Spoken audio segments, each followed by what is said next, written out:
Hello dear friends, subscribers and guests of my channel.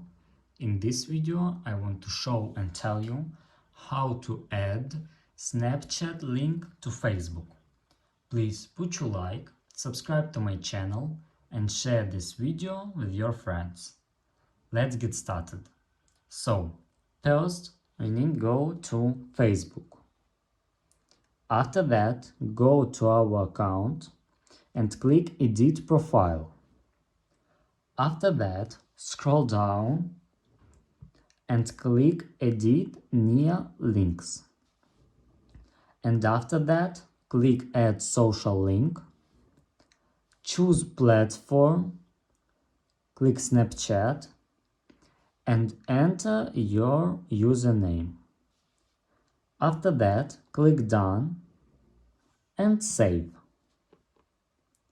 And that's all.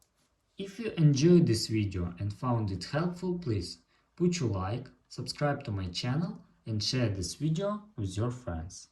Bye bye everyone, see you later.